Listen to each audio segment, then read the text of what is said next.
Hey everyone, this is WobblyWallaby. You may have heard the term whale being used to describe gacha game players, but what exactly are whales in Ragnarok Mobile? What are the other fish tiers besides whales, and which one are you? One of my friends who plays with me mentioned a tier beyond whale, and that got me interested. I didn't know that there were so many levels of fish for gacha purchases. I found this excellent post on Reddit by the user Bloomy, which I will create my gacha fish chart from. I'll make it relative to Ragnarok Mobile purchases, and that way it's not just US dollar amounts since many of my viewers are from other countries. First is free to plankton. That means they spend nothing. I have quite a few free to play accounts and I can still enjoy PvE content without any issues. You just need to put in more time and effort. I had these accounts originally for making free to play guides and I used them for doing some of my weeklies. Here I am playing my daughter's 100% free to play account. It does fine for PvE, but it would get destroyed in PvP. Next is Minnow. It buys small purchases and below the monthly premium cost. For some of these lower tier purchases, you honestly wouldn't get much value out of it. Next is Goldfish, which means you buy the monthly premium, which is about $8 US. This is the monthly subscription that many of us pay for. Next is Swordfish, which means you spend more than one Big Cat coin large each month, which is about $50 US. For example, you might buy monthly premiums, Kafka Adventure logs, the collab classes, and more. Next are Dolphins, which spend more than one Big Cat coin XL each month, which is about $100 US. This is for those of us who are tempted by the BCC limited items that give unfair advantages, or rolling on various gacha machines. This can definitely add up. Next are Whales, which buy the 1% gacha and 1% costume each month, and spends about 5 to 10 times the Big Cat Coin XL, which is about $500 to $1,000 US a month. Those blue and orange ticket machines can be very costly, especially for staying competitive. Getting both to get the 2% attack and magic attack deposits a month is very highly luck dependent. Next is Leviathan, which spends thousands on auction items and BCC items, which I would say is over $1,000 US per month. Doing auction house is definitely a next level up, and I'd also include those BCC boxes to get cards, mounts, or anime collab class cards that has a very low probability to get.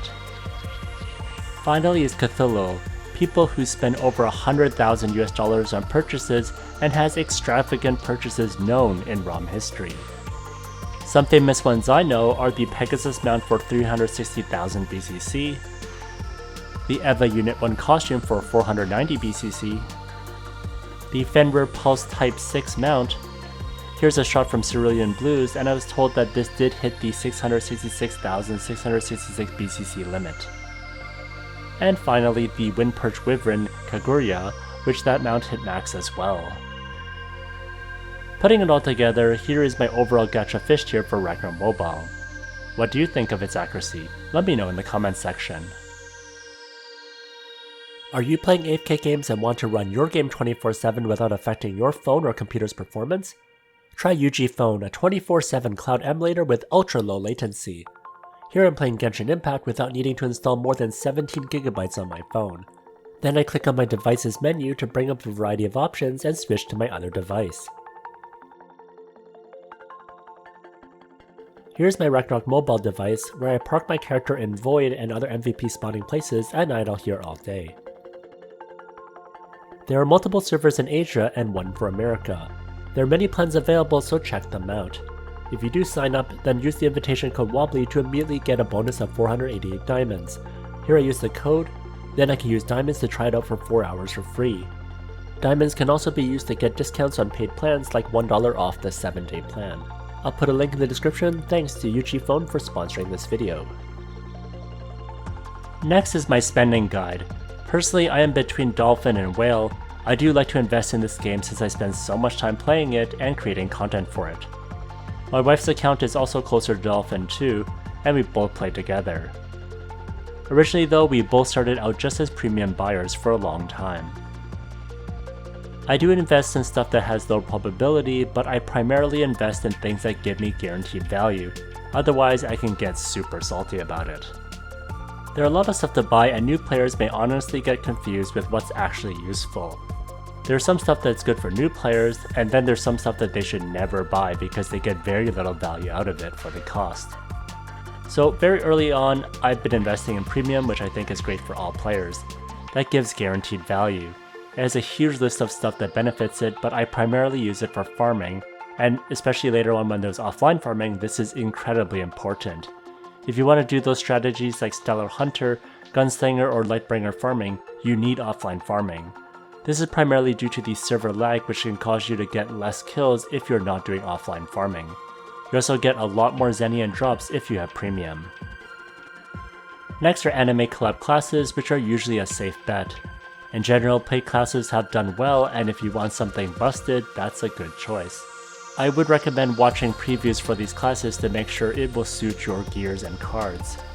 I have bought every single collab class with the exception of Slayer, since I didn't buy collab classes back then. In recent times, it's great that Thor was released and it only cost 98 BCC and ended up being absurdly strong. This was actually stronger than some of the 300 BCC anime collab classes, which was great for its price point. Next, buying BCC to invest in the Time Wish machine is excellent. You will get reunion proof to buy what you need eventually. I do like roles that have a pity timer, where you can eventually get what you want. Next, rolling 3 times on the card Gachapon. That gives you 50 Nolan cards the first 3 rolls, and it only costs 8 BCC. After it goes up to 15 BCC and you don't get any Nolan cards. Anything that gives Nolan cards is much appreciated since I want to get the Nolan card rolls as much as possible. That's probably one of the things I most look forward to in this game. Next is the classic gift box of Ancient Relics. Each month there is a discount one for 198 BCC for 10, and then the other ones are 25 BCC each. I never had the patience to do Void, and wanted the purple relic Lord of Vayne, so I bought this over time.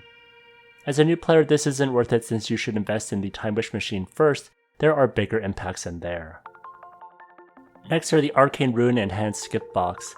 White Star Airship is incredibly hard, and if you want to avoid it, buy the resources for leveling up your Arcane Runes instead.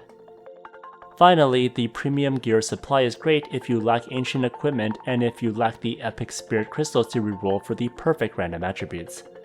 I used to buy this a ton since I had horrible luck getting the ancient equipment I needed and the random attributes I needed.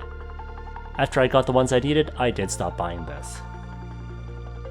What stuff do you enjoy buying? Let me know in the comments section.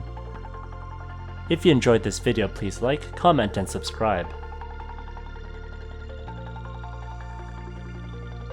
Here's a video that I would recommend, and if you want more general buying guides, check out this playlist over here.